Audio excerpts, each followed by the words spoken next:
A'udzu billahi minasyaitonir rajim. Bismillahirrahmanirrahim. Assalamualaikum warahmatullahi ta'ala wabarakatuh. Alhamdulillah. Alhamdulillahilladzi hadana lihadza wa ma kunna linahtadiya laula an hadanallah.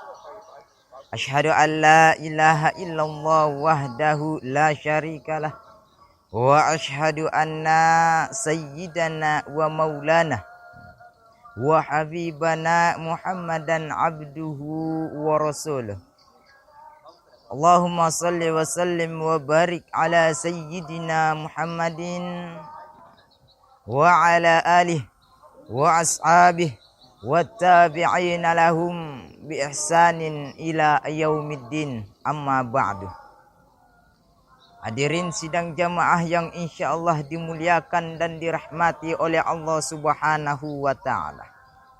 Pertama-tama marilah kita ini bersama-sama senantiasa memanjatkan puja dan puji syukur kita atas kehadiratnya Allah Subhanahu wa taala, yang mana Allah Subhanahu wa taala tak bosan-bosannya, tak henti-hentinya memberikan kita begitu dan begitu berbagai dan berbagai macam nikmatnya, yakni berupa nikmat kesehatan, nikmat kesempatan, nikmat kekuatan, dan tak kalah pentingnya lagi nikmat yang sangat agung, yaitu nikmat iman dan Islam.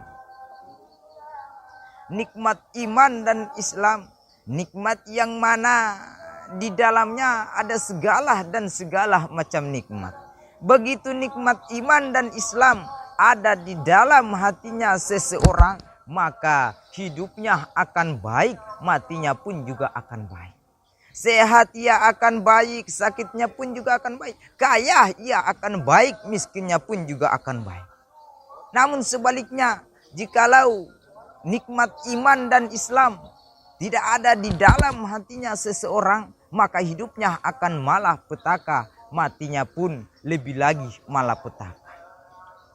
Hadirin yang insyaallah dimuliakan dan dirahmati oleh Allah Subhanahu wa taala, yang mana nikmatnya ini tidak bisa dihitung oleh perkara apapun, yang mana yang sering dikatakan para ulama, walaupun dedaunan yang ada di permukaan bumi ini kita jadikan sebagai kertas, ranting-ranting pohon yang ada di permukaan bumi ini kita jadikan sebagai pena, dan air yang ada di permukaan bumi ini kita jadikan sebagai tintanya untuk mencatat nikmat Allah, tentu kita tidak bisa mencatatnya. Wa in ta'udu ni'matallahi la tuhsuha.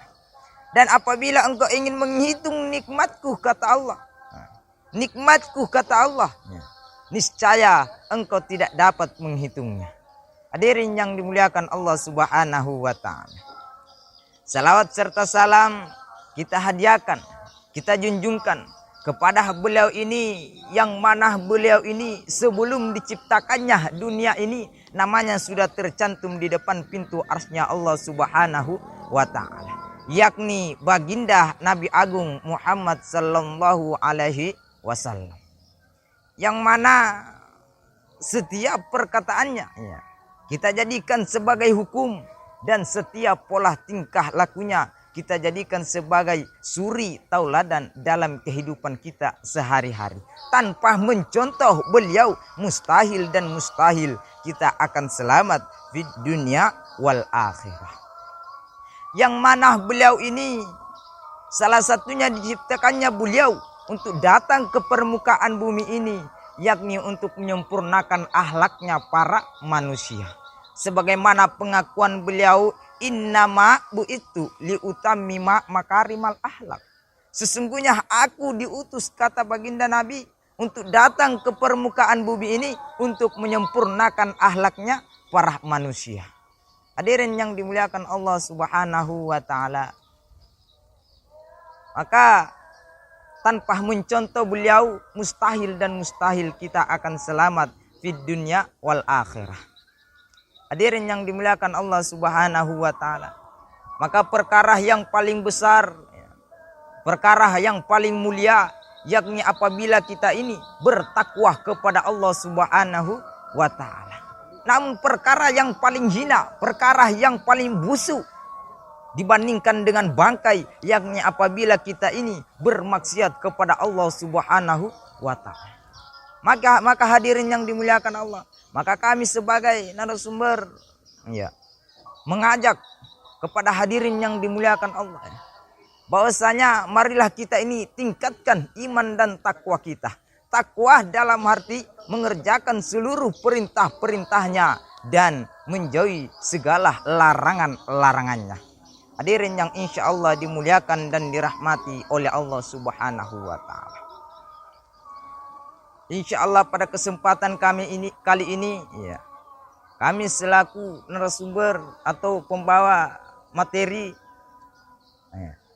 akan memberikan judul, yakni yang berjudul maksud Allah menciptakan manusia. Maka sebelum dunia ini diciptakan oleh Allah Subhanahu wa ta'ala, Allah adalah zat yang maha berkuasa. Maka begitu pun sebaliknya, setelah Allah menciptakan dunia ini, Allah adalah zat yang maha berkuasa. Dan nanti suatu saat Allah akan menghancurkan dunia ini. Maka hadirin yang dimuliakan Allah Subhanahu wa ta'ala, maka begitu pun diri kita. Dulu kita tidak ada di dunia ini. Dulu kita tidak bisa hadir. Kita tidak hadir di permukaan bumi ini. Dulu kita tidak datang ke dunia ini, sehingga Allah Subhanahu wa ta'ala mendatangkan kita di dunia ini. Dan nanti suatu saat, mungkin sekarang atau besok atau kapan saja, Allah akan menghilangkan kita dari permukaan bumi ini. Maksudnya Allah akan mematikan kita dari dunia ini. Maka hadirin yang insya Allah dimuliakan dan dirahmati oleh Allah Subhanahu wa ta'ala, maka kita datang ke permukaan bumi ini, kita hadir di permukaan bumi ini bukan datang begitu saja, tidak. Bukan bahwasanya kita hidup di dunia ini karena orang tua kita, bukan. Bukan atas kemauan tetangga-tetangga kita, kerabat-kerabat kita, keluarga-keluarga kita, orang tua kita, guru-guru kita, bahkan bukan atas kemauan raja-raja. Namun apa hadirin yang dimuliakan Allah? Namun kita bisa hadir ke permukaan bumi ini, kita bisa datang ke permukaan bumi ini atas kehendak Allah Subhanahu wa ta'ala. Maka tidak ada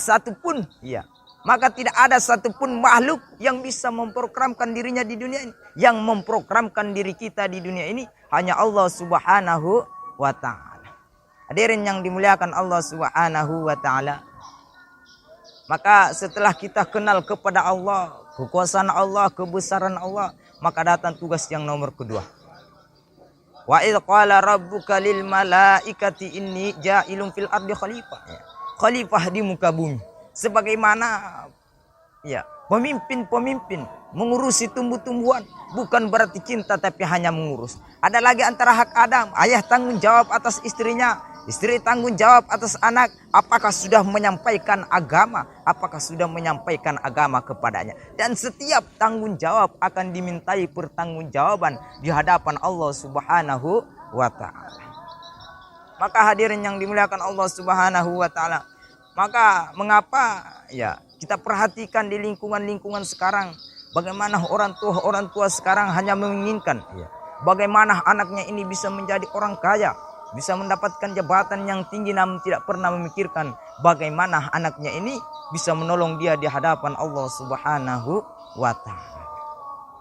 Maka hadirin yang dimuliakan Allah, tandanya cintanya orang tua kepada anak, tandanya cintanya orang tua kepada anak bukan berarti orang tua ini memberikan fasilitas-fasilitas yang tinggi kepada anak, bukan.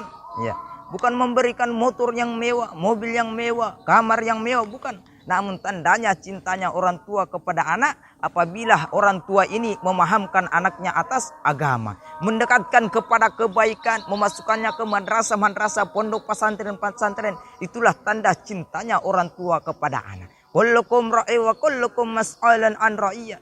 Setiap kalian adalah pemimpin. Setiap pemimpin akan dimintai pertanggungjawaban di hadapan Allah Subhanahu wa ta'ala.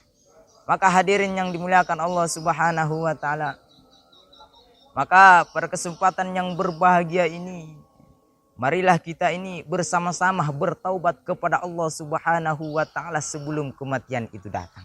Karena mengapa? Kematian akan datang di waktu yang kita tidak sangka-sangka. Qul innal mautal ladzi tafirruna minhu fa innahu mulaqikum tsumma turadduna ila alimil ghaib wasyahadati fayunabbi'ukum bima kuntum ta'malun. Katakanlah, sesungguhnya kematian yang kamu lari darinya akan menjumpai kamu juga. Kemudian engkau semua akan dihadapkan kepada Allah. Dan Allah akan bercerita kepada kamu mengenai amalan-amalan kamu di dunia. Allah Subhanahu wa ta'ala tidak perlu bertanya kepada siapa saja. Allah Subhanahu wa ta'ala tidak perlu laporan kepada siapa saja. Allah Subhanahu wa ta'ala sudah mengetahui segala-galanya. Justru kalau kita menghadap kepada Allah, Allah yang akan bercerita kepada kita, bukan kita yang bercerita kepada Allah. Hadirin yang dimuliakan Allah Subhanahu wa taala.